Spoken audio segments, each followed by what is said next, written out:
तो आज हम प्रॉब्लम नंबर 58 डिस्कस करने वाले हैं। देखो आज के प्रॉब्लम में क्या बोला है कि a n be the sequence of real number defined as a one equal to t and A N plus one equals to 4an into one minus a n. आपको पूछा गया है कि टी के कितने वैल्यूज पॉसिबल हैं ताकि F of sorry ताकि ए 1998 इक्वल टू जीरो हो जाए, राइट। ये आपसे पूछ रहा है, तो वीडियो को पॉज करिए एंड क्वेश्चन को 3 to 4 मिनट्स ट्राई करिए, देन हम इसके सोल्यूशन डिस्कस करेंगे। आई होप आपने ट्राई करा होगा। तो देखो, जो आईएसआई का सब्जेक्टिव पेपर है या फिर जेई एडवांस में इस तरह के प्रॉब्लम्स बहुत आ सकते हैं, ठीक है। और ये एक स्पेशल आइडिया पे बेस्ड है। देखो एक मैं इन जनरल अप्रोच अगर बात करूं जहां पे A N plus one A N से के टर्म में लिखा हुआ है ए एन प्लस वन, मतलब आपको सीक्वेंस निकालने का डायरेक्ट तरीका नहीं आ रहा है।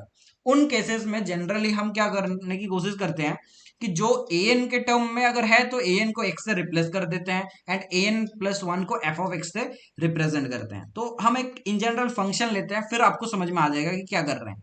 तो 4x into one minus x, जैसे कि मैंने बताया, ये स्टेप आप थोड़ा सा देख सकते हैं कि मतलब मैं एक्सपीरियंस से बता सकता हूँ जनरली जहां पे A N plus one A N में फंसा होता है तो ये अप्रोच काम करता है, मोस्टली काम करता है। कोई 100% गारंटी नहीं है कि काम करेगा या नहीं, वो आपको क्वेश्चन के ऊपर डिपेंड करता है। लेकिन ये आप थोड़ा सा इन जनरल याद भी कर सकते हैं कि अगर A N plus one A N के टर्म में है तो आप ए एन को एक्स से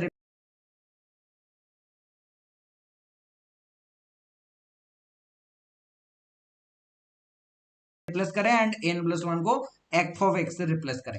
अब देख लो ऐसा क्यों कर सकते हैं वो भी देख लेते हैं। तो क्लियरली आप देखो, इसमें अगर ए को वन एन को वन डाल दोगे तो ए टू मिल जाएगा, जो कि होगा 4 इंटू ए वन राइट। अब ए वन का वैल्यू दिया हुआ है टी, तो 40 इंटू वन माइनस टी, क्या लगता है ना, ये एफ ऑफ टी है, ये एफ ऑफ टी है। अगर आप देखोगे ए थ्री अगर देखोगे तो ये हो जाएगा 4a2 into one minus A two. अगर आप ध्यान से ऑब्जर्व करोगे तो ये है एफ ऑफ टी। थोड़ा सा आप ऑब्जर्व करें कि ए टी को ए टू क्या आ गया था, एफ ऑफ टी। तो एफ ऑफ टी मतलब आप बेसिकली यहाँ पे एफ ऑफ टी डालोगे तो ये एक्सप्रेशन आ जाएगा। तो it is nothing but F square T. यहाँ पे एफ एन टी से क्या रिप्रेजेंट कर रहे हैं कि ये nth कंपोजिशन है, ये कंपोजिशन nth टाइम्स है। ये टोटल कितने टाइम्स है, n टाइम्स है, राइट। तो क्लियरली आप देख सकते हो कि ए टू है F of T, A three है एफ स्क्वायर टी, तो ए एन प्लस वन क्या हो जाएगा यहाँ पे, F of N T, right.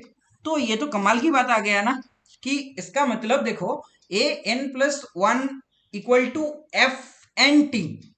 अगर आपसे पूछ रहा है ए 1998 इक्वल टू जीरो, मान लो ए 1998 तो इन्होंने बहुत पूछ लिया। मैं आपसे क्वेश्चन कर रहा हूं कि a N plus one equal to zero का ही बता दो ना। अब मान लो a m equal to zero का बता दो, चलो तो हम इन जनरल सॉल्व कर लेते हैं। तो कहीं ना कहीं आपको पता चल गया कि a N plus one equal to zero मतलब F N T equal to zero के सोल्यूशन।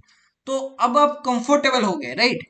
पहले इतने कंफर्टेबल नहीं थे सीक्वेंस के साथ कि सीक्वेंस का टर्म हम कह कब जीरो बोल देंगे। लेकिन अब देखो क्वेश्चन बहुत आसान हो गया है कि आपको बेसिकली निकालना है ये F N T equal to zero, इसके कितने सोल्यूशंस है, how many solutions, how many solutions. तो इतना जिन्होंने कंक्लूड कर लिया ना उनके लिए अगला है, जिसने ये चीज कंक्लूड नहीं किया उसके लिए क्वेश्चन नहीं है, ठीक है। क्वेश्चन उसके लिए पहले स्टेप से ही रुका हुआ होगा।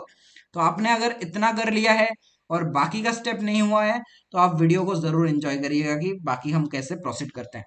वैसे इसके ऊपर मैंने एक ऑलरेडी वीडियो बना के रखा था, F of X equal to X into one minus X, इसके कंपोजिशन कैसे देखते हैं। तो हमारे पास बेसिकली फंक्शन को देखो एक बार, जो कि है 4x into one minus x. सबसे पहले इसका ग्राफ बना लेते हैं। चुपचाप अगर ग्राफ बनाना है तो ये क्वाड्रेटिक फंक्शन है, राइट। तो ये देखो, ये जीरो एक रूट है, ये वन एक रूट है, और वन बाई टू पे वैल्यू चेक करना तो वन है। तो इसका मतलब कुछ ऐसा ग्राफ बन जाएगा, राइट। एफ ऑफ एक्स का कुछ ऐसा ग्राफ बन जाएगा। तो क्लियरली आप देखोगे कि अगर एफ ऑफ एक्स की बात करें तो मतलब जीरो एंड वन दो रूट्स हैं। तो जो भी इस फंक्शन के रूट्स आएंगे वो जीरो एंड, अगर एफ ऑफ एक्स की बात करें या एफ ऑफ एफ एक्स की बात करें तो सारे का कंपोजिशन का रूट ये 0, 1 के बीच में ही लाई करेगा, राइट।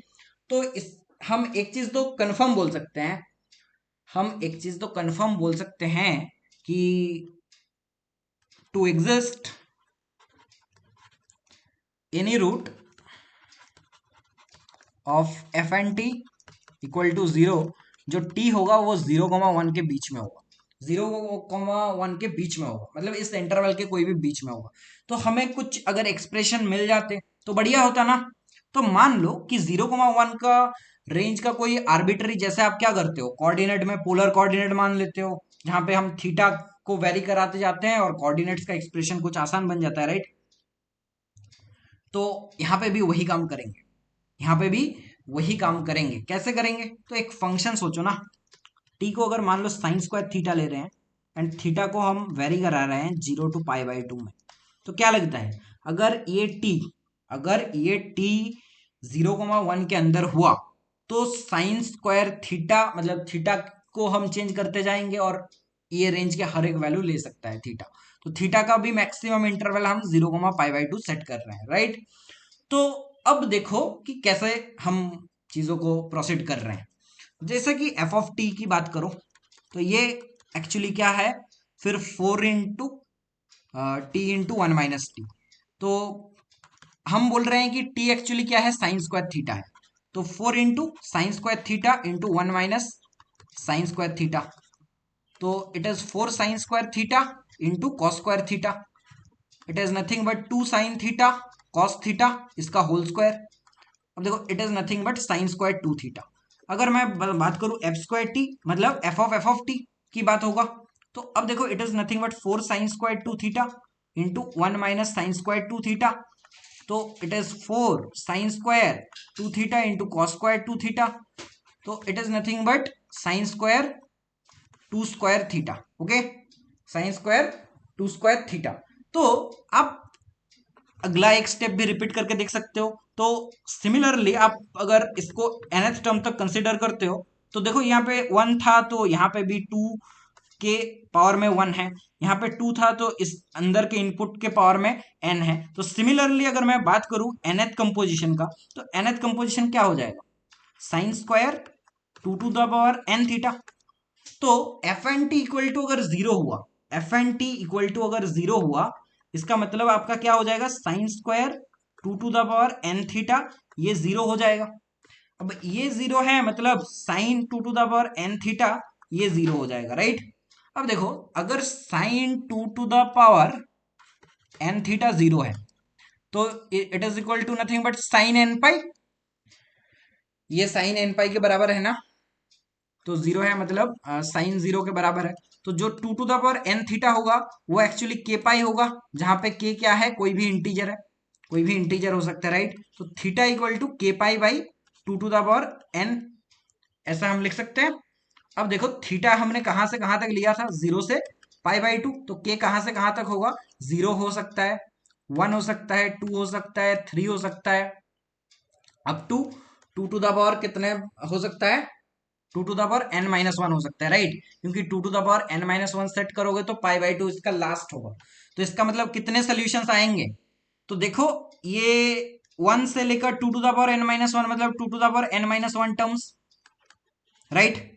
और 0 एक एक्स्ट्रा टर्म, तो 1, मतलब F N T equal to 0 के कितने सोल्यूशंस हैं, तो have 2 to the power n - 1 plus 1 solutions, right.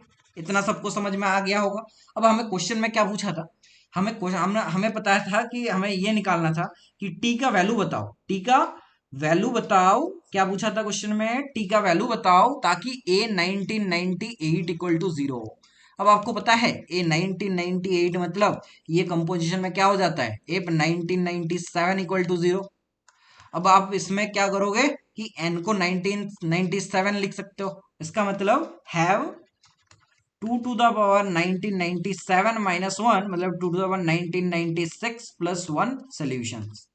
तो इसका मतलब डिस्टिंक्ट, अगर वैल्यूज की बात करो, डिस्टिंक्ट वैल्यूज ऑफ टी, तो देखो number of distinct values of T क्या आ गया आपका, 2 to the power 1996 प्लस 1।